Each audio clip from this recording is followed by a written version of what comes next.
As we are preparing ourselves for the monthly Bible quiz on First Corinthians, जैसे कि हम अपने मन को तैयार कर रहे हैं फर्स्ट कोरिंथियंस को लेकर इस month, we will not be covering the whole of First Corinthians. हम पूरा उसको कवर नहीं करेंगे फर्स्ट कोरिंथियंस को, neither the full introduction, ना ही पूरे अध्याय को, भूमिका को. so we'll try to go verse by verse the chapter 1, and if time permits we'll go through chapter 2. हम आयत से हम लोग जाएंगे, उसके साथ साथ हम लोग नेक्स्ट चैप्टर में जाएंगे, चैप्टर 2 में. So the author of the epistle is two people, like Paul himself quotes in verse 1, 1 Corinthians 1:1. जैसे कि यहाँ पर दिखाई दे रहा है कि ये दो ऑथर हैं यहाँ पर लिखने वाले पहले ही आयत में. Paul himself Paul and our brother Sosthenes. और brother Sosthenes. So if you read Acts 18, अगर आप 18वीं आयत को पढ़ेंगे प्रेरितों के, so there it talks about brother Sosthenes, who was the leader of a synagogue. तो हम ब्रदर सोस्थनेस के बारे में पढ़ सकते हैं, जो लीडर है. So he was in Corinth. वो कोरिन्थ में है इस समय. So he also part in writing this epistle to church at Corinth. तो इसको लिखने का एक भाग चर्च कोरिन्थियंस के चर्च में वो भी ले रहे हैं. So in verse 1 Paul is talking about the authority given by God. तो पहली आयत में पौलुस कहते हैं कि ये मुझे प्रभु परमेश्वर की ओर से ये दान मिला है कि मैं इसको लिखूं. So here he says Paul called to be an apostle of Christ Jesus by the will of God. तो वहां पर वो लिखते हैं पौलुस की ओर से, जो परमेश्वर की इच्छा से मसीह यीशु का प्रेरित होने के लिए बुलाया गया. So in most of the Paul's epistle, Paul follows this pattern to prove that he is called by God. तो उसके लिखने का तरीके से हमें पता चलता है कि वो ये बोलते हैं कि वो परमेश्वर की ओर से उनको प्रेरिताई मिली है इसको लिखने की. And in verse 2, और दूसरी आयत में, so here Paul is talking about to whom he is writing. तो परमेश्वर लिखने का तात्पर्य पौलुस बता रहे हैं कि मुझे किसके लिए लिख रहा हूं मैं. So the recipient of this epistle are जो पत्री लिखने का जो जिसको लिख रहे हैं, किसके लिए लिख रहे हैं. So number 1, it is for the church of God in Corinth. पहले नंबर पे जो कलीसिया है कोरिन्थिस की, परमेश्वर की कलीसिया. So who are all the part of the church of God at Corinth are? जो कोरिन्थवासी क्यों की एक पार्ट है. Those are sanctified in Christ Jesus. तो वो प्रभु यीशु मसीह में शुद्ध पवित्र किए गए हैं and called to be his holy people. और उनके पवित्र लोगों की बुलाहट के लिए अलग किए हुए हैं. So in addition to the church of God in Corinth, तो इसके साथ साथ कोरिन्थ की कलीसिया के लिए Paul is adding one more group. पौलुस एक ग्रुप और को शामिल कर रहे हैं यहाँ पर. Together with all those everywhere who call on the name of our Lord Jesus Christ, their Lord and ours. So Paul is adding the other people, those who are in Corinth, probably connecting in a different congregation. तो दूसरी कलीसियाओं को भी पौलुस यहाँ पर जोड़ रहे हैं अपनी लेखन में, जिनके बारे में लिखना चाह रहे हैं, जो कुरिन्थ के अलग अलग चर्चिस के लोग हैं. So Paul, while he was writing this epistle, if you read 1 Corinthians 16, he was mentioning that he was at Ephesus. तो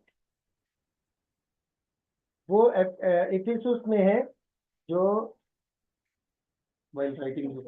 जब ये पत्री लिख रहे हैं वो. And if you read through the First Corinthians, Paul is also mentioning that few people from the church were reporting some problems of the church. तो जब हम आगे पढ़ेंगे तो हमें दिखाई देगा कि जो दूसरे लोग हैं अपनी अपनी परेशानियों को या परेशानियां जो मुसीबतें हैं उसको बता रहे हैं यहाँ पर. And in few chapters he is also saying that since you asked this, I am answering this.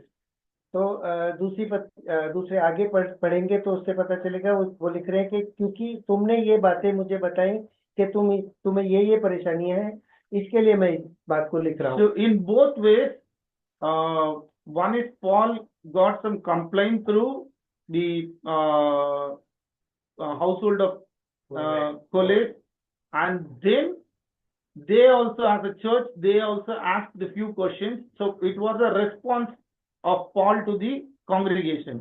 तो इस बारे में प्रेरित पौलुस ज्यादा जोर दे रहे हैं कि ये सारी चीजें मैं इस सारी परेशानियों को के बारे में यहाँ पर लिख रहा हूँ. ये दो कारण है. तो के द्वारा एक आदमी का परिवार के द्वारा उनको कुछ मालूम हो गया, कुरिन्थ में कुछ समस्या है, पहला कारण उसके लिए जवाब दे रहा है.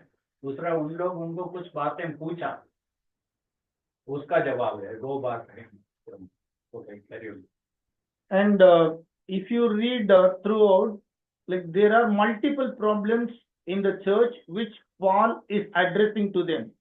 तो आगे हम अगर पूरा पढ़ेंगे तो हमें पता चलेगा कि कितनी सारी परेशानियां हैं जो प्रेरित पौलुस को पता चली और उसके बारे में सब कुछ यहाँ पर वो लिख रहे हैं. So after reading this epistle, we could think that, oh, this church is too bad. तो पूरी पत्री पढ़ने के बाद हमें ये पता चलेगा कि ये कुरिन्थ की चर्च कितना बुरा है, कितनी बुराइयों से भरा हुआ है. But if you read verse 4 to 9, which Paul writes the good things or the grace that has been given to the church. तो 4 से 9 में अगर हम पढ़ेंगे तो प्रभु यीशु मसीह का दया हमें यहाँ पर दिखाई देती है कि इतनी परेशानियों के बीच में प्रभु यीशु मसीह की हमारे ऊपर कितनी दया है. So there were close to 8 things Paul mentions from 4 to verse 9. तो ये चीज 8 यहाँ पर चीजें हैं जो बताई गई हैं 4 to 9 आयत में. So we'll go one by one. तो एक करके हम लोग आगे बढ़ेंगे. So he starts like, I always thank my God for you. तो यहाँ पर लिखते हैं 4 आयत में, मैं तुम्हारे विषय में अपने परमेश्वर का धन्यवाद सदा करता हूँ. Because of his grace given you in Christ Jesus. So this church is the church which has received the grace of God which is in Christ Jesus. तो आगे लिखते हैं इसलिए कि परमेश्वर का यह अनुग्रह तुम पर मसीह यीशु में हुआ. तो इतनी परेशानियों के बाद भी प्रभु यीशु मसीह का अनुग्रह के बारे में वो यहाँ पर लिख रहे हैं. And the second point, he says, for him you have been enriched in every way. और 5वीं आयत में वो कह रहे हैं कि उसमें होकर तुम हर बात में अर्थात सारे वचन और सारे ज्ञान में धनी किए गए. So it is not one or two things. He says, in him, in Christ, you have been enriched in every way. तो एक या दो चीजें नहीं, और यहाँ पर लिखते हैं कि वो बहुत सारी चीजों में प्रभु यीशु मसीह के द्वारा तुम्हें अनुग्रह मिला है. So he quotes two things out of it with all kinds of speech. तो दो बातें यहाँ पर वो जोर देकर कह रहे हैं कि हर बात में सारे वचन और सारे ज्ञान में तुम धनी किए गए. And with all knowledge. So two things, he is not saying few kinds of speech or few knowledge. Instead, Paul was saying all kinds of speech and with all knowledge. तो यहाँ पर वो कह रहे हैं, जोर दे रहे हैं कि कुछ बातों में, एक या दो बात में नहीं, बहुत सारे ज्ञान में और वचन में, सारे वचन में और सारे ज्ञान में तुम लोग धनी किए गए. So the third thing is mentioned in verse 6. तीसरी चीज वर्स 6 में है, God thus confirming our testimony about Christ among you. So there is a testimony which is confirmed by God about Christ among the church. तो ये लिखा है कि मसीह की गवाही तुम में पक्की निकली। प्रभु परमेश्वर की जो गवाही है तुम्हारे अंदर है। And because of that confirmation by the God, in verse 7, fourth one, it says, therefore, you do not lack any spiritual gifts. 7वीं आयत में लिखते हैं वो कि इस यहाँ तक कि किसी भी वरदान में तुम्हें कुछ घटी नहीं So है। this church adds spiritual gifts, all spiritual gifts. तो ये लोकल कलीसिया कुरिन्थवासी की कुरिन्थ की स्पिरिचुअल गिफ्ट, आत्मिक जो तुम्हें आशीष या आत्मिक दान जो मिला है वो कितना बड़ा है। Fifth one is the later part of the verse 7. पांचवी जो बात है वो 7 आयत की लेटर पार्ट में है। Eagerly wait for our Lord Jesus Christ to be revealed. कि यीशु मसीह के प्रकट होने की बात तुम लोग जोते रहते हो। So it is not only they accepted Christ, as well they are waiting for the revelation, that the second coming of Christ. तो यही नहीं कि तुमने प्रभु यीशु मसीह को उद्धारकर्ता के रूप में ग्रहण किया है, बल्कि ये भी कि तुम उसके दोबारा आगमन की बाट जोते हो। And then Paul is also saying the sixth one in verse 8, Christ will also keep you firm to the end. तो 8वीं आयत में वो कहते हैं कि प्रभु यीशु मसीह तुम्हें अंत तक दृढ़ भी करेगा। So it is not that the church will be left. This church, Paul is confirming that Christ will also keep you firm to the end. तो ये लिख रहे हैं कि प्रभु यीशु मसीह के दिन में तुम शुरुआत से आखिर तक निर्दोष रहोगे। So in the same statement he says, so that you will be blameless on the day of our Lord Jesus Christ. कि तुम हमारे प्रभु यीशु मसीह के दिन में निर्दोष ठहरो। And in the last one, last 8th one, he says, verse 9, God is faithful, who called you into fellowship with his son. 9th आयत में वो 8वीं बात को यहाँ पर रख रहे हैं कि परमेश्वर सच्चे हैं, जिसने तुमको अपने पुत्र हमारे प्रभु यीशु मसीह की संगति में बुलाया है। So with all these things, the church had all these things. That's why Paul is giving thanks to God. तो इन सारी बातों में प्रभु को पौलुस प्रेरित धन्यवाद कर रहे हैं। If you go through chapter by chapter, अगर आप हर अध्याय को देखेंगे, we will have a doubt whether the church is truly a spiritual church or are they truly saved. तो हम इस बात में असमंजस करेंगे कि क्या कुरिन्थ का चर्च सचमुच में उद्धार पाया हुआ है या फिर सेंट नहीं है, उद्धार नहीं पाया हुआ। But looking at this prologue, तो looking at this, इस भूमिका को देखकर, so we could understand this church is a redeemed church and they have a fellowship with Christ and God is with them and God is assuring them that the salvation of them up to end. तो हम ये पाते हैं, ये हमें समझ में आता है कि कुरिन्थ के कलीसिया उद्धार पाई हुई थी और वो प्रभु के यीशु मसीह के आने की बात होती है और लास्ट तक वो पक्की है अपने विश्वास में। So we need to understand in this fallen world, तो हमें इस बात के जो गिरे हुए दुनिया में रहते दुनिया में there is no ideal church. कोई भी आइडियल ऐसा जिसकी हम नमूना दे सकते हैं। So even with all this grace, इस सारे परमेश्वर के अनुग्रह के साथ, still there will be a problems that need to be addressed. परेशानियां हैं जो कि आगाह करना चाहिए। But we need to understand the apostles, they are serious in addressing the issue. तो हमें ये देख रहे हैं कि जो अपोस्टल है, जो प्रेरित है, उसकी समस्या को वो जवाब दे रहा है, वो समझ रहा है। So if you read chapter 1, there is a division in the church leaders. तो चैप्टर 1 में हम देख रहे हैं कि वो चर्च के जो अगुए हैं उनमें भी अलग अलग मत हैं। So in chapter 3 there are few wrong doctrines, who is destroying the God's temple. तीसरे अध्याय में हम देखते हैं कि अलग अलग उनकी उपदेश है और वो अलग अलग बटे हुए हैं. So in chapter 4, they kind of judging Paul. तो चैप्टर 4 में हम ये देखते हैं कि वो सब पौलुस को जांच रहे हैं, एग्जामिन कर रहे हैं. In chapter 5, there was a kind of adultery that even pagans do not tolerate. Chapter 5 में हम देखते हैं कि बुराई इतनी ज्यादा भरी हुई है कि प्रेरित भी उसको टॉलरेट सहन नहीं कर पा रहे हैं. In chapter 6, there are lawsuits within believers, not even the outsiders, even within believers also there are lawsuits.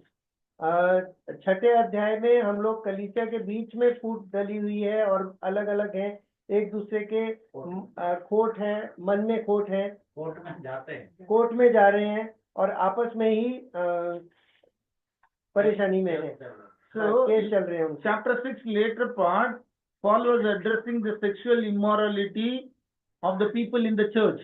Chapter 6 के लेटर पार्ट में हम लोग देख रहे हैं कि अनैतिक व्यवहार कर रहे हैं एक दूसरे के साथ वो. So in chapter 6, Paul was responding to one of their questions, which is about married life.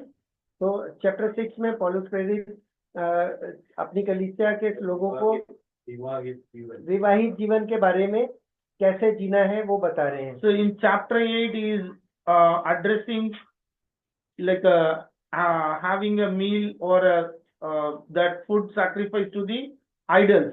और 8वें अध्याय में पौलुस प्रेरित मूर्तियों के आगे भोजन रखे हुए के बारे में बता रहे हैं. So in chapter 10 and 11, Lord's Supper he is addressing.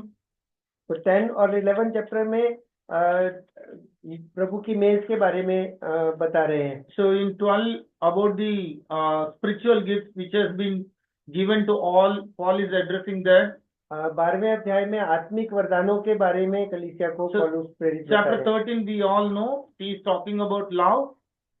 13 chapter में हम लोग सब जानते हैं कि लव के प्रेम के बारे में बताया है. In 14 very important subject of tongues being addressed. 14वें अध्याय में अलग अलग अन्य भाषा के बारे में वो. So 15 was the very critical one. They had doubts about the resurrection, so that he is addressing. तो 15वें अध्याय में बहुत मुश्किल विषय को ले रहे हैं वो कि प्रभु के आगमन की बात कर रहे हैं, दोबारा आगमन की, पुनरुत्थान की. If we go through all these issues that are being addressed by Paul, तो ये सारे जितने भी विषय लिए हैं, जो समस्याएं हैं पौलुस प्रेरित जिनके बारे में बता रहे हैं, so we might think that this church is a unspiritual church. तो हमें ये दिखाई देता है कि ये लोकल कलीसिया कुरिन्थ वासियों की ये स्पिरिचुअल आत्मिक नहीं है, अनात्मिक है. So first we need to see from verse 4 to 9, Paul is talking about the church, what God has given and what is their response. So we could understand that even in this world, like even we be part of the church, there might be a problem within us which need to be addressed. तो 4 से 9 में अगर हम 4 से शुरू करें तो हमें ये दिखाई देगा कि हमारी लोकल जो हमारी कलीसिया है उसमें हमें प्रभु की आशीषें कितनी हैं और उनको हम किस तरह से प्राप्त कर रहे हैं और कैसे उनका उसमें है. So if you read 2 Corinthians, you will get to know there are few things which Paul has addressed. There is a repentance of the church also witnessed. दूसरी 2 कोरिन्थियंस में पौलुस बता रहे हैं कि अगर ये सारी चीजें हैं तो उसका जवाब दिया, उनको सिखाया के आधार पर उनको पछतावा हुआ. हाँ. So we'll continue on chapter 1. हम पहले चैप्टर से ही शुरू करेंगे. So after appreciating or after giving thanks, immediately Paul addresses the issue in the church.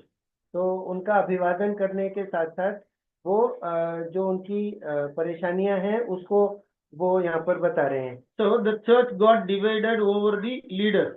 तो चर्च यहाँ पर बता रहे हैं कि चर्च भागों में बट रहा है लीडर्स के थ्रू, लीडर्स के द्वारा। So kind of hero worship.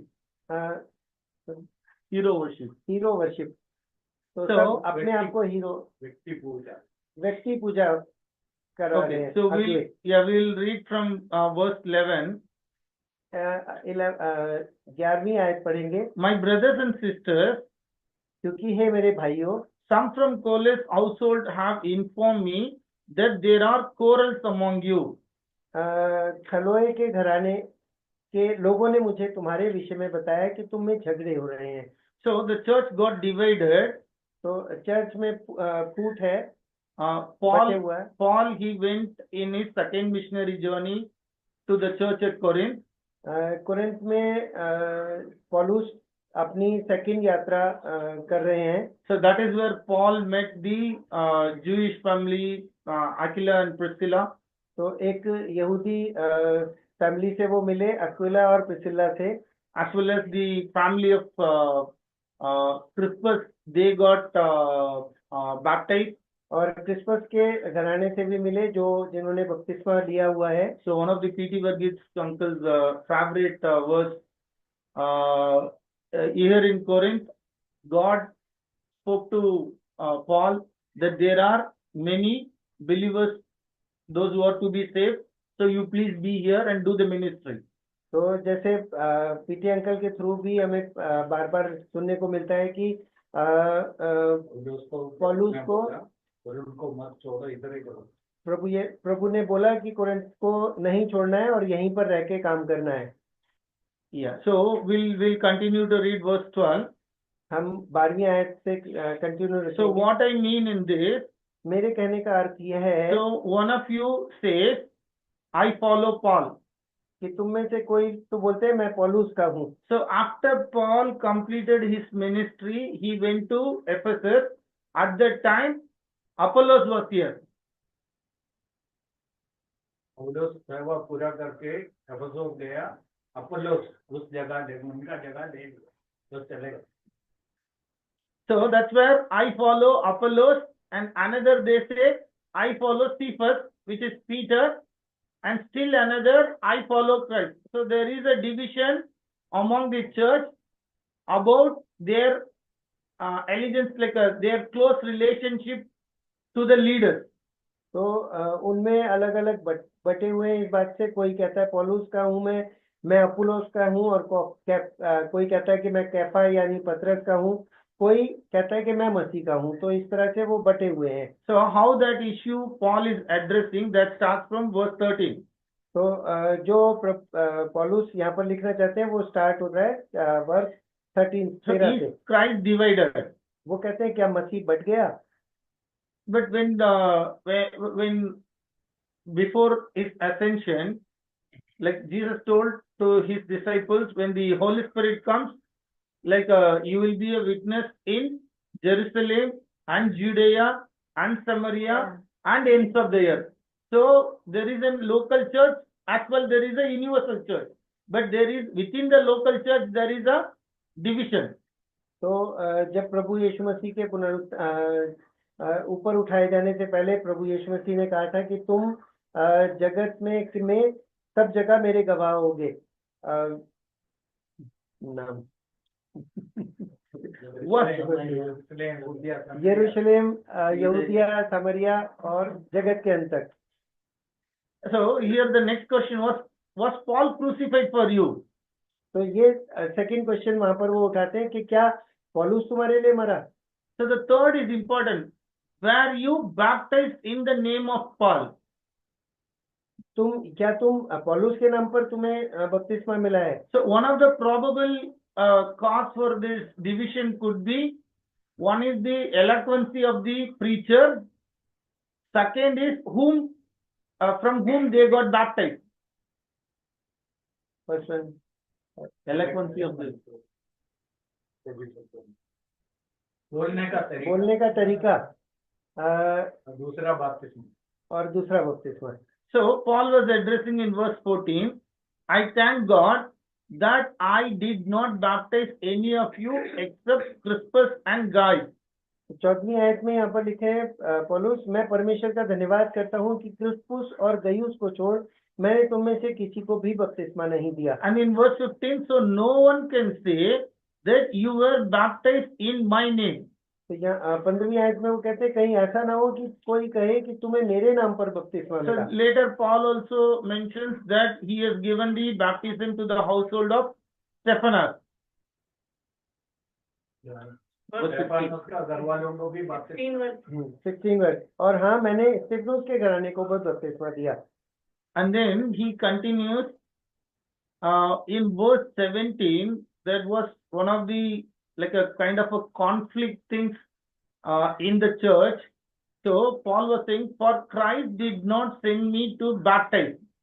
तो यहाँ पे वो कह रहे हैं कि क्योंकि मसीह ने मुझे बपतिस्मा देने को नहीं वरन सुसमाचार को सुनाने को भेजा है। So is that the right statement? क्या ये सही बात है? Is that the right statement? Yeah.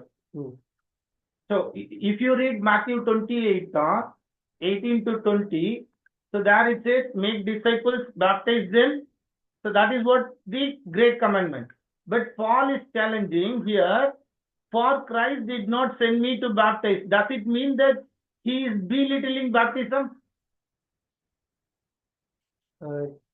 मसीह में फिर ऐसा लिखा है कि तुम जगह मेरे नाम से का प्रचार करो और लोगों को बनाओ और चेला बनाओ और उन्हें बपतिस्मा दो। तो ये कॉन्ट्रडिक्शन, ये मतभेद है इस बात में कि क्या पौलुस यहाँ पर गलत बोल रहा है कि मैंने तुम्हें मैं बपतिस्मा देने के लिए नहीं, सिर्फ स्वार्थ प्रचार करने के लिए। Paul is bringing the distinction or the importance of the hearing gospel, preaching gospel, hearing gospel, receiving gospel. So that importance is, he is giving more importance to that. He is not belittling the baptism. पौलुस प्रेरित यहाँ पर इस बात पे जोर दे रहे हैं कि प्रचार करना प्रभु यीशु मसीह के बारे में स्वार्था प्रचार करना कितना जरूरी है, ना कि बपतिस्मा देना। So we also know from Romans 10 verse 11 to 17, if you go in reverse, like by hearing the word of God, faith comes. Because faith comes, the people will get saved and they will worship God and they got protected. Okay, so that is how it comes. So the preaching of gospel, true gospel is important. So that is where Paul was emphasizing. तो पौलुस यहाँ पर कह रहे हैं कि Romeo 10:11 से 17 में जो लिखा है कि तुम जाओ प्रचार करो, फिर प्रचार करना, फिर विश्वास करना, फिर बपतिस्मा लेना, उससे ज्यादा अधिक बात ये जरूरी है कि प्रचार करना और प्रभु यीशु मसीह ने जो हमारे जीवन में किया है उसके ऊपर ध्यान देकर उसको अपना जीवन देना। In verse 17, the later part, but to preach the gospel, he continues how the gospel has to be preached. 17 के लेटर पार्ट में बाद में लिखा है कि not with wisdom and eloquence. शब्दों के ज्ञान के अनुसार नहीं, ऐसा ना हो कि मसीह का क्रूस व्यर्थ ठहरे। Why it should not be with the wisdom and eloquence, which is like a worldly wisdom and eloquence to attract the people for the preacher, not to the gospel.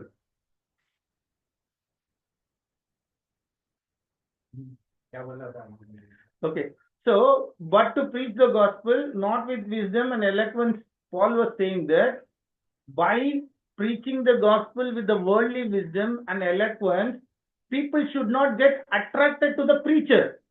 तो पौलुस यहाँ पर ये कह रहे हैं कि जो शब्दों का ज्ञान जो चाहे मेरे अंदर है या किसी के भी अंदर, उसके अनुसार जो प्रचार किया जा रहा है वो इतना जरूरी नहीं है, वो आकर्षित ना करे, बल्कि जो प्रभु ने यीशु मसीह ने तुम्हारे लिए जान देकर क्रूस पर तुम्हें बचाया, वो उस पर जोर देना चाहिए। So because of that attraction, the cross of the Christ is getting emptied in its power.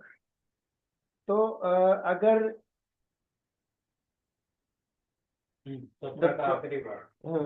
ऐसा ना हो कि मसीह का वरन सुसमाचार क्योंकि मसीह ने मुझे बपतिस्मा देने के लिए नहीं हाँ, वरन सुसमाचार सुनाने को भेजा है, और यह शब्दों के ज्ञान के अनुसार नहीं, ऐसा न हो कि मसीह का क्रूस व्यर्थ ठहरे। So the remaining verse 18 to 31, Paul is explaining verse 17.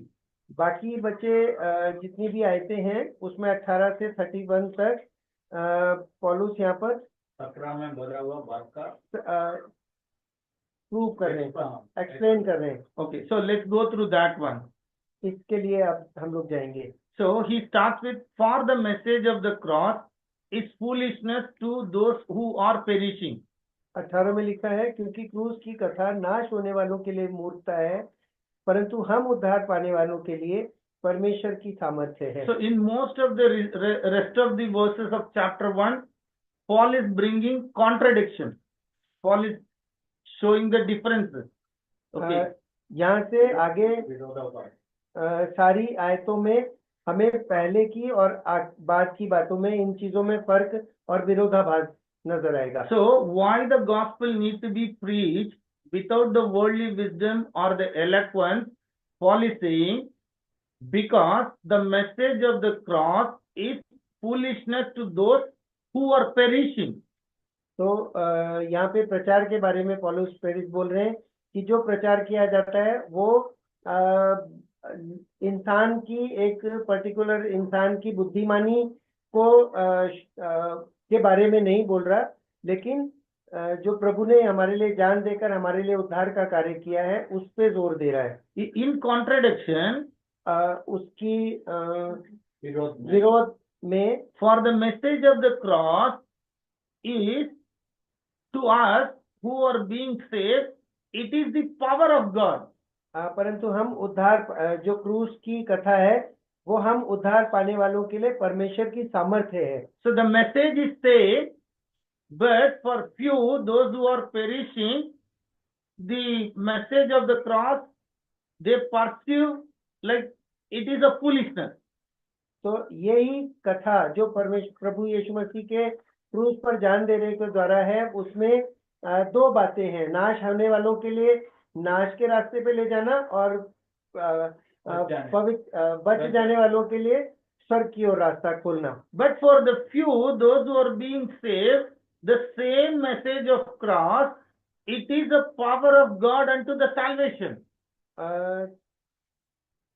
यही जो कथा है क्रूस पर जान देने की प्रभु यीशु मसीह के द्वारा, वो नाश होने वालों के लिए नरक की ओर ले जाने का कारण बनती है। So Paul is quoting why this is happening. For few, the message of cross, it is acting as a power of God for a salvation. For few, it is being perceived as a foolishness. Why? तो ये जो कथा है प्रभु यीशु मसीह के क्रूस पर जान देने के द्वारा ऐसा क्यों है कि दो भागों में इसका मतलब निकल रहा है कि जो नाश होने वालों के लिए नरक की ओर जाने का रास्ता खोलती है और उद्धार पाए हुए को स्वर्ग की तरफ ले जाती है। So Paul was quoting from the Old Testament passage. पौलुस यहाँ पर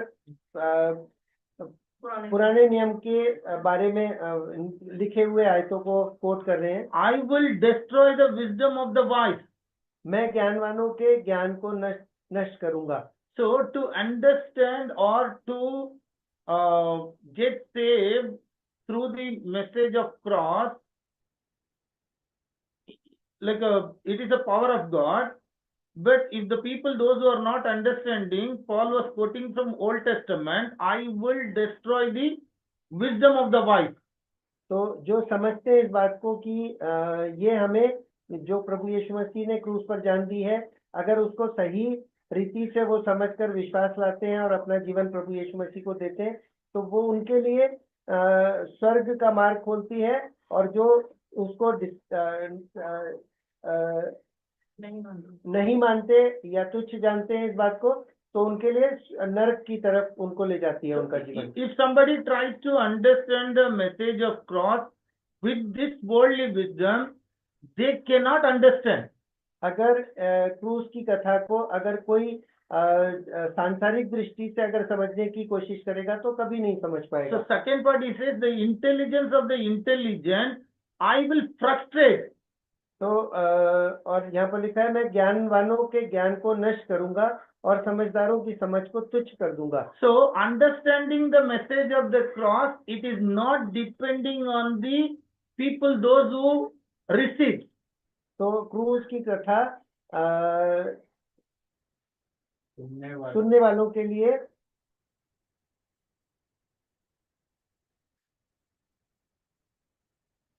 उसके ऊपर निर्भर नहीं करती। If they try to understand the message of cross with their worldly wisdom, they cannot unfold it.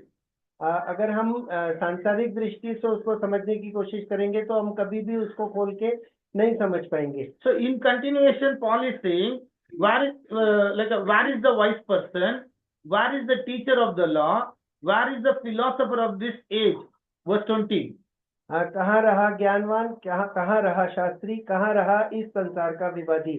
So the wise person, the teacher of the law, the philosopher of the age, they have been in the later part it says, has not God made foolish the wisdom of the world? तो बीच में आयत को पूरा अगर पढ़ेंगे तो ये लिखा है उन्होंने कि कहाँ रहा ज्ञानवान, क्या कहाँ रहा शास्त्री, कहाँ रहा इस संसार का विवादी।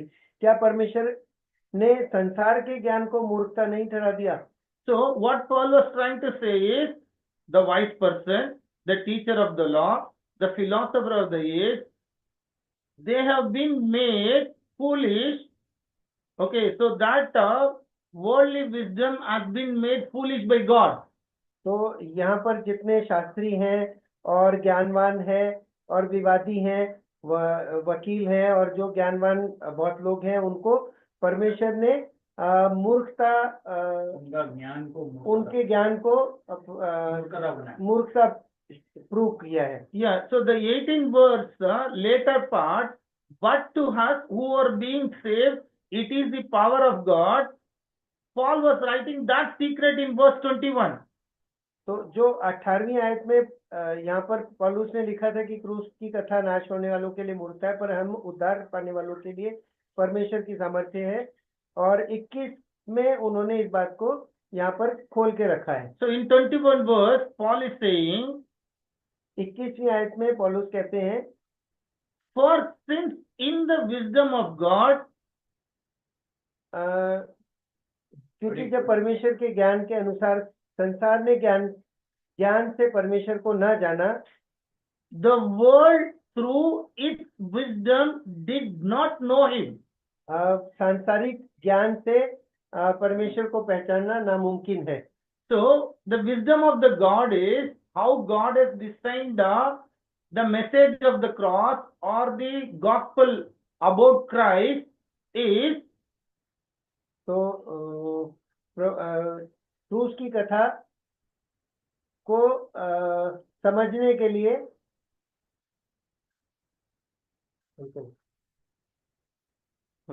in the wisdom of God, the world through its worldly wisdom did not know him. अगर सांसारिक दृष्टि से उसको समझने की कोशिश, कोई भी अगर सांसारिक दृष्टि से बहुत समझदार लोग हैं, वो समझ ही नहीं पाएंगे। So he could be a great, he could have a great IQ, he could be a billionaire, he could be the topmost scientist in the world, but they cannot unfold, they cannot understand in such a way the message of cross for their salvation unless God unfolds it. अगर परमेश्वर की ओर से ना हो तो चाहे कितना भी सांसारिक दृष्टि से कितना भी ज्ञानवान हो, चाहे कितना भी पढ़ा लिखा, कितना भी पैसे वाला, कितना भी कमाई करता हो, अगर प्रभु की ओर से अगर उसको ज्ञान नहीं दिया जाएगा ऊपर से, तो इस बात को समझ ही नहीं पाएगा। So that is what in later part, 21 later part, Paul says, God was pleased through the foolishness of what was preached to save those who believe. तो 21वीं आयत के लेटर पार्ट में लिखा है, तो परमेश्वर को यह अच्छा लगा कि इस प्रचार की मूर्खता के द्वारा विश्वास करने वालों को उद्धार दे। So if we have to slightly put verse 18 in this phrase, God was pleased through the foolishness of what was preached about the message of the cross, okay, to save those who believe. 18 verse को side की. Yeah. So, okay. So what Paul was trying to say is, there is a certain thing which God has designed, which pleases Him. कुछ पौलुस यहाँ पर लिखता है कि कुछ बातें ऐसी हैं जिनको समझ के परमेश्वर की जो कथा है, क्रूस की कथा, प्रभु यीशु मसीह के जान देने की, उस बात को कोई इंसान समझ सकता है. That is to save those who believe the message of the cross. जो परमेश्वर की ओर से आए हुए ज्ञान के द्वारा वो समझ पाए कि प्रभु यीशु मसीह के क्रूस पर जान देने के द्वारा क्या मेरे जीवन में बदलाव हुआ. So that we could witness in Matthew 11:25. तो ये प्रूव ये यहाँ पर इस बात को पक्का करने के लिए मैथ्यू 11 की 25वीं आयत में लिखा है. At that time Jesus said, I praise you, Father, Lord of heaven and earth, because you have hidden these things from the wise and learned and revealed them to little children. Yes, Father, for this is what you were pleased to do.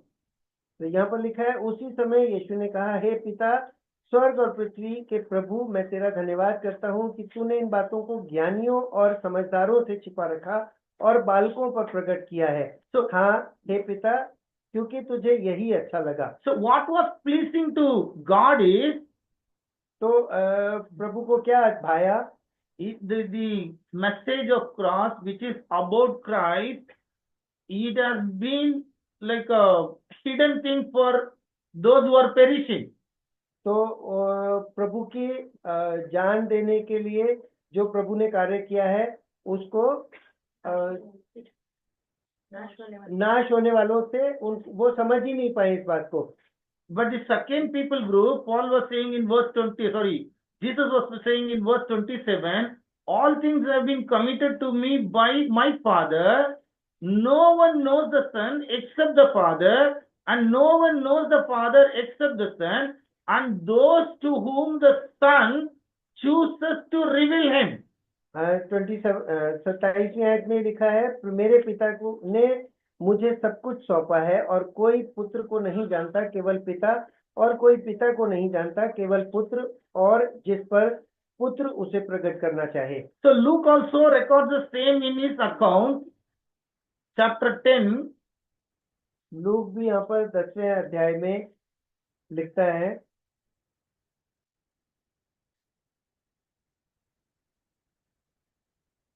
verse 21. I'll just read the later part. Verse 21 later part. Chapter 10 verse 21 later part. Yes, Father, for this is what you were pleased to do. 10 का 21 में लिखा है लूका में कि हे पिता, स्वर्ग और पृथ्वी के प्रभु, मैं तेरा धन्यवाद करता हूँ कि तूने इन बातों को ज्ञानियों और समझदारों से छिपा रखा और बालकों पर प्रकट किया.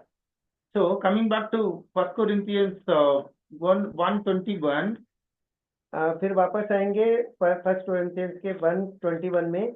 So the salvation of the people, those who hear, it is not depending on the preacher's eloquency or the wisdom of the preacher, but it is depending on the how God has designed it. Okay, the message of the cross was power of God to save them. तो क्रूस की कथा जो उद्धार पाने वाले हैं उनके लिए परमेश्वर ने इस तरह से डिजाइन किया है कि वो उसको समझकर उद्धार प्राप्त कर सकें. So Paul now he is giving the examples, or he is talking about the first century the church context. In verse 22, Jews demand signs and Greeks look for wisdom. तो पौलुस यहाँ पर इस बात को एक्सप्लेन कर रहे हैं, बोल रहे हैं कि परमेश्वर की जो इच्छा है, 24 कि परंतु जो बुलाए हुए हैं, क्या यहूदी क्या यूनानी, उसके निकट मत 22 हाँ, यहूदी तो चिन्ह चाहते हैं और यूनानी ज्ञान की खोज में है। पुराने नियम की बातें यहाँ पर कोट की है। So we could see in the gospel accounts, the Jews are asking for signs. We'll see one or two. So we'll go to Matthew 12:38.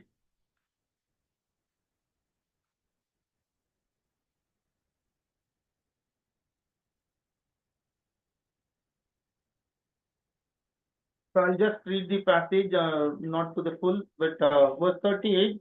Then some of the Pharisees and teachers of the law said to him, Teacher, we want to see a sign from you. तो मत्ती 12 के 38 आयत में यहाँ पर प्रभु यीशु मसीह कहते हैं कि जब लोगों ने उससे, कुछ शास्त्रियों और फरीसियों ने उससे कहा, हे गुरु, हम तुझसे चिन्ह देखना चाहते हैं। उसने उन्हें उत्तर दिया, Did Jesus show them the sign? No. क्या प्रभु यीशु मसीह ने उन्हें चिन्ह दिखाया? Matthew नहीं। 16. We'll go to Matthew 16. 1. हम मत्ती के 16 अध्याय के पहले आयत पढ़ेंगे। The Pharisees and Sadducees came to Jesus and tested him by asking him to show them a sign from heaven. तो यहाँ पर लिखा है, फरीसियों और सदूकियों ने पास आकर उसे परखने के लिए उससे कहा, हमें स्वर्ग का कोई चिन्ह दिखा। So similar you can see in John 6.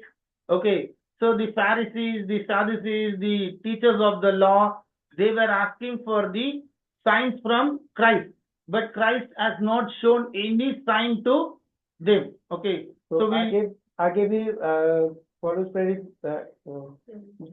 ये लिखा है कि सदूकी, फरीसी और जो ज्ञानवान जो अपने आप को समझते थे, वो प्रभु यीशु मसीह के पास आकर बार बार उससे कोई चिन्ह की मांग करते थे, लेकिन प्रभु यीशु मसीह ने कोई भी उन्हें चिन्ह कभी नहीं दिखाया। So even when Jesus was crucified also, in Matthew 27, you can see मत्ती 27 में जब प्रभु यीशु मसीह के क्रूस पर उठाए जा रहे थे, तब भी आप ये देख सकते हैं,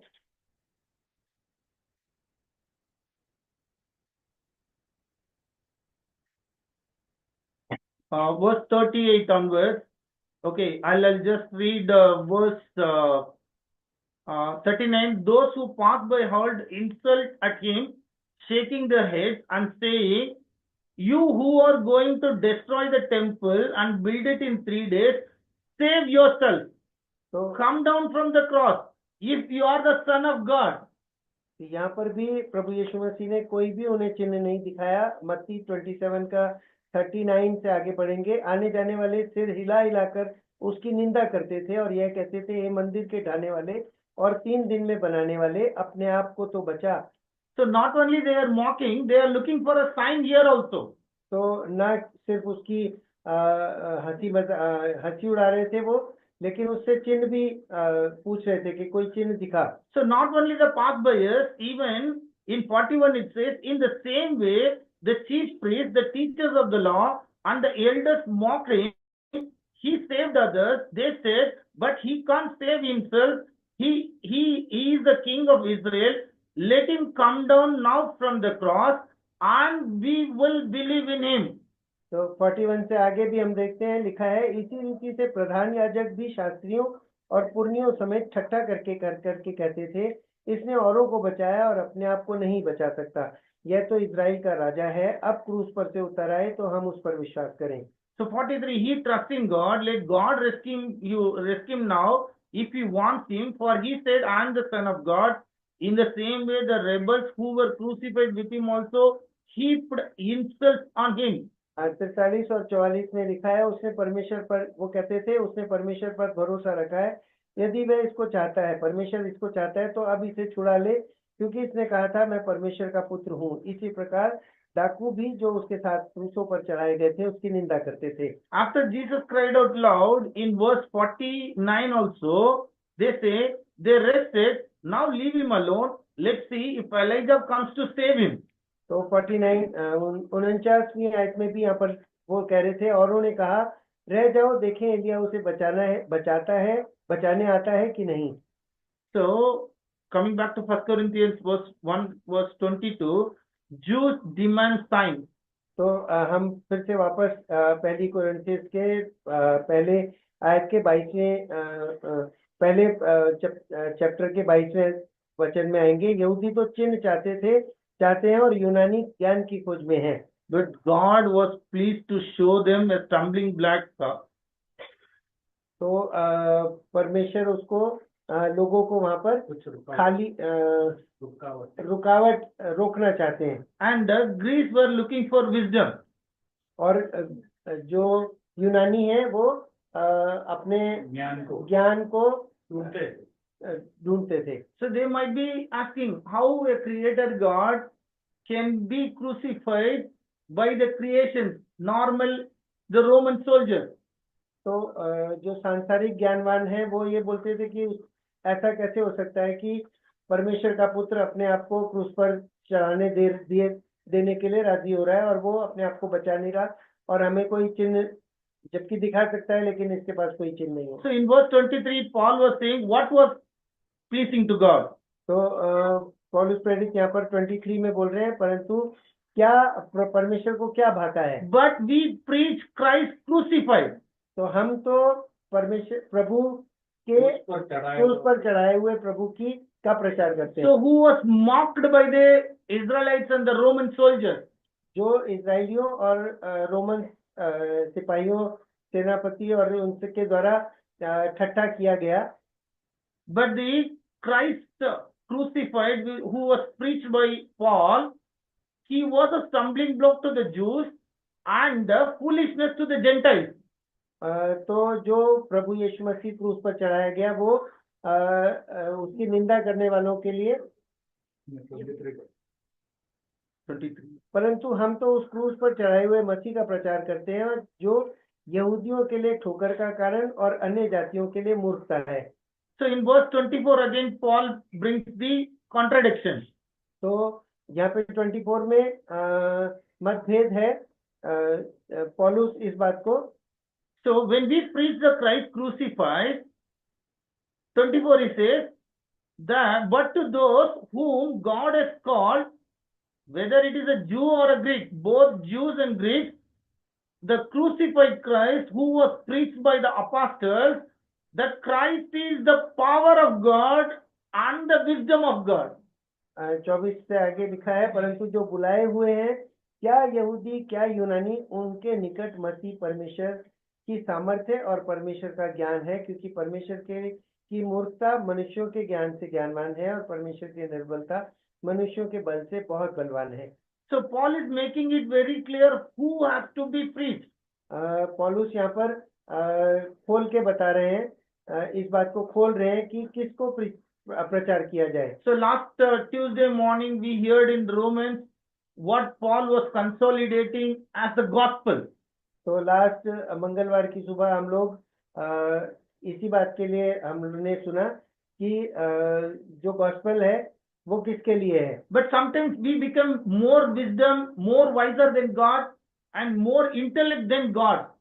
तो कभी कभी हम अपने आप को परमेश्वर से ज्यादा बुद्धिमान बनाने की कोशिश करते हैं, बहुत ज्यादा ज्ञानवान और बहुत ज्यादा बुद्धिशाली। No, if we give the gospel like this, it would be difficult for them to accept it. So we need to add some masala to it. तो हम लोग कई बार अपना मसाला मिला के प्रचार करने की कोशिश करते हैं या इन बातों को समझाने की, दूसरों को समझाने की कोशिश। Paul was quoting from Old Testament, I will destroy the wisdom of the wise, the intelligence of the intelligent I will frustrate. So that is not at all going to help in a salvation of the new believers. तो प्रभु यहाँ पर लिखते हैं कि मैं ज्ञानवान के ज्ञान को नष्ट करूंगा और समझदारों की समझ को तुच्छ कर दूंगा। So this is the method God was pleased to do it. तो यही तरीका है कि प्रभु परमेश्वर ये चाहते हैं कि किस तरह से प्रचार किया जाए और कैसे मेरी बात को या मेरे काम को एक इंसान समझे। So when God does in his own way, जब प्रभु इस बात को इस तरह से करते हैं, so the gospel or the message of cross, which is about the Christ crucified, it becomes the power of God, the wisdom of God. So, are we intelligent or are we more competent than God in making others to accept the gospel in the other way? ज्यादा बुद्धिशाली है, ईश्वर से भी ज्यादा ज्ञान पटा के और दिखा के दूसरों को दाल में ला सकता है. So in verse 25, Paul is saying, because for the foolishness of God, is there anything like a God's foolishness? क्या परमेश्वर की यहाँ पर कभी हो सकता है कि कोई बात ऐसी हो कि परमेश्वर बुद्धिमान नहीं है या मूर्ख है? Is there anything considered to be weakness of God? क्या कोई ऐसी बात हमें पता चलती है कि परमेश्वर ज्ञान में कम है, कमजोर है, So निर्बल है? Paul is bringing a rhetoric and questioning. Even if you consider the crucifixion of Christ as a foolishness of God, तो पौलुस यहाँ पर इस बात को इस तरह से लाके बता रहे हैं कि अगर हम एक बार को ये भी समझे कि परमेश्वर की मूर्खता अगर क्रूस पर यीशु का मरण एक मूर्खता है, it is wiser than the human wisdom. तो वो ज्यादा ज्ञानवान है एक बहुत ही ज्ञानवान के ज्ञान से. So the 6,000 years, if you take whoever has the highest intellect, highest IQ, okay, even their wisdom is far infinitely lower than even even if you assume that What's seeming foolish? Seemingly, what's foolish?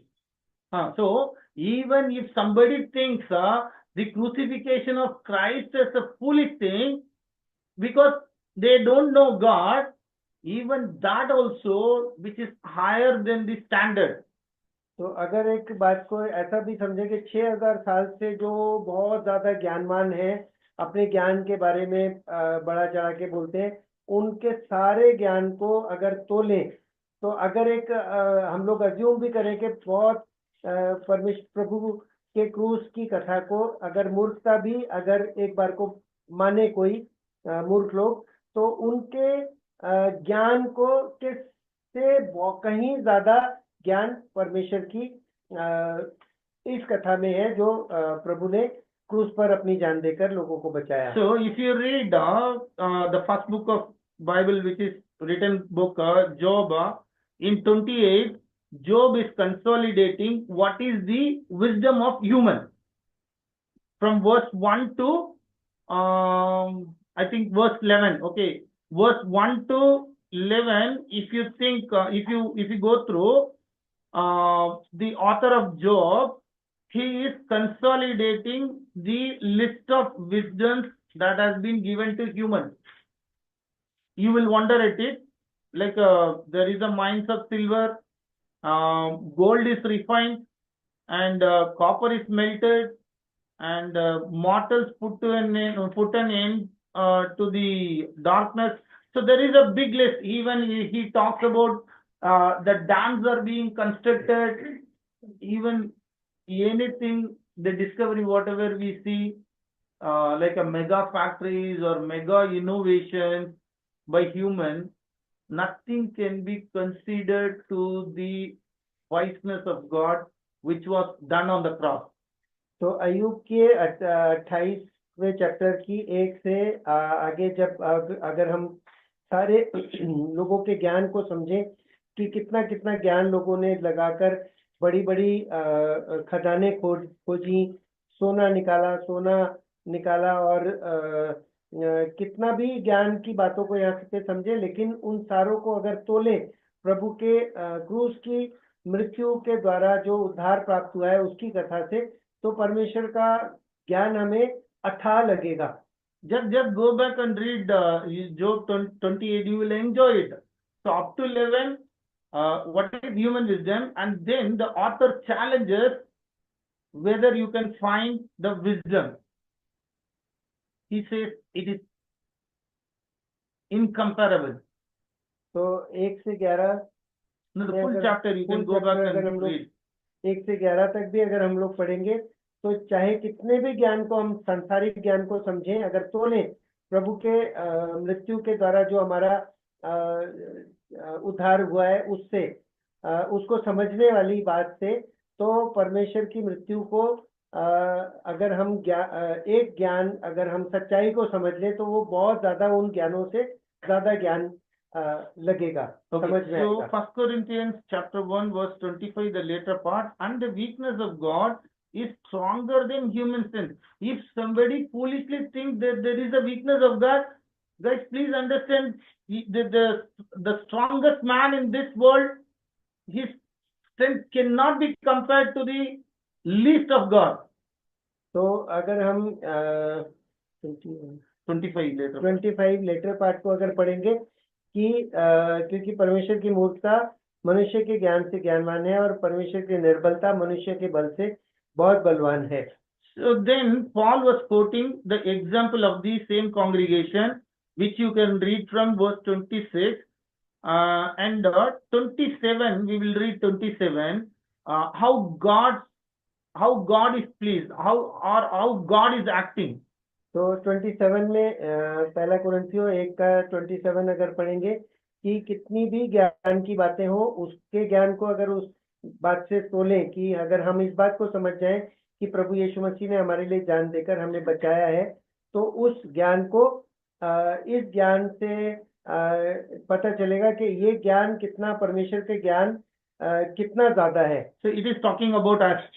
ये हमारे बारे में है। But God chose. लेकिन प्रभु ने क्या चुना? The foolish things of the world to shame the wise. जो जगत का मूर्खता को, परंतु परमेश्वर ने जगत के मूर्खों को चुन लिया है कि ज्ञानवानों को लज्जित करे। So when Peter and John was preaching, people know these people are fishermen, but the wisdom that has been given to Peter and John and even in Stephen, they are amazed.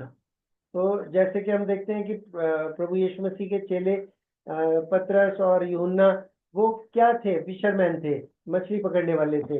और स्तिफनुस को अगर देखें तो उनके अंदर जो ज्ञान आया प्रभु यीशु मसीह के क्रूस पर उनके लिए जान देने के द्वारा जो उनको ज्ञान मिला, वो कितना ज्यादा अच्छा ज्ञान है।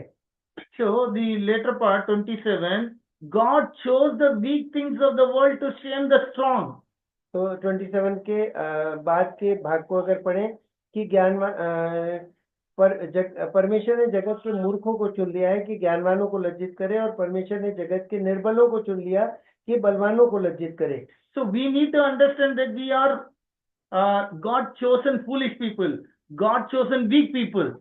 तो हमें इस बात को समझना चाहिए कि प्रभु ने हम जैसे कमजोर लोगों को और जिनमें बुद्धि बिल्कुल नहीं है उनको चुना। So verse 28 it says, God chose the lowly things of this world and the despised things. 28 में लिखा, और परमेश्वर ने जगत के नीचों और तुच्छों को वरन जो है भी नहीं उनको भी चुन लिया कि उन्हें जो है व्यर्थ ठहराए। So there are three parts in this. One is lowly things of the world. एक 3 भागों में इसको बांटा जा सकता है कि परमेश्वर ने जगत के नीचों को चुना, the despised things, और जो तुच्छ गिने जाते हैं उनको and चुना, the things that are not, और जो है भी नहीं हम जैसे उनको चुन लिया। unless why the reason Paul starts with this thoughts is, if the church need to be corrected, they need to understand who they are in Christ. तो ये लिखने का तात्पर्य यही है कि मंडली को सुधार उनको समझना है वो। So and then 29 Paul is saying why verse 27, 28, 29 27 and 28, God chose the foolish thing, God chose the weak, why God chose the lowly things of the world, why God chose the despised things, why God chose the things that are not his, so that no one may boast before him. तो 29 आयत में हम लोग ये समझ सकते हैं कि क्यों परमेश्वर ने ऐसे हम जैसे तुच्छों को जो बुद्धिमान बिल्कुल नहीं है उनको नीचे हैं, और जो नहीं भी है उनको चुना, ताकि 29 में आयत पूरी हो रही है, ताकि कोई प्राणी परमेश्वर के सामने घमंड ना करने पाए। So we need to understand that we are not permitted, or we are not allowed to boast before God about our election or our salvation. तो हमें इस बात को समझना चाहिए कि हम क्या हैं, क्या थे, और ये सारी स्तुति महिमा परमेश्वर को मिले। So in 30 Paul says, it is because of God that you are in Christ Jesus. 30 में लिखा है, परंतु उसी की ओर से तुम मसीह यीशु में हो, जो परमेश्वर की ओर से हमारे लिए ज्ञान ठहरा। It is not that I seeked Christ sincerely, so that's why I've been saved. No. तो ऐसा नहीं है कि मैंने प्रभु को खोजा तब मुझे स्वर्ग में स्थान मिला, नहीं। So it is because of God that you are in Christ Jesus. ये परमेश्वर की ओर से ही हुआ है टोटली, कि हम प्रभु यीशु मसीह में हैं। So that Christ has become for us wisdom from God. तो जो परमेश्वर की ओर से हमारे लिए ज्ञान ठहरा, and that Christ is our righteousness, holiness and redemption. अर्थात धर्म और पवित्रता और छुटकारा। So Paul is saying, that is why, therefore, as it is written, let the one who boast in the Lord. तो यहाँ पे पौलुस प्रेरित लिखता है 31 में, ताकि जैसा लिखा है वैसा ही हो, जो घमंड करे वो प्रभु में घमंड करे। So if you are saved, if you are part of the better church, if you are being taught well in the doctrines of God, and if you are walking well in the law of God, we need to praise Christ. तो अगर हम अच्छाई में जीवन बिता रहे हैं, हमारे पास अच्छे अगुए हैं, हमारे पास अच्छी जीवन है, प्रभु में हम बढ़ रहे हैं, बाइबल स्टडी हम ज्वाइन करते हैं, उसको समझाने के लिए हमारे पास प्रभु के लोग हैं, सारी चीजें अच्छाई हैं, ये ऐसा नहीं है, लेकिन ये सिर्फ दान है प्रभु यीशु मसीह का, जो हमारे ऊपर प्रभु ने किया है।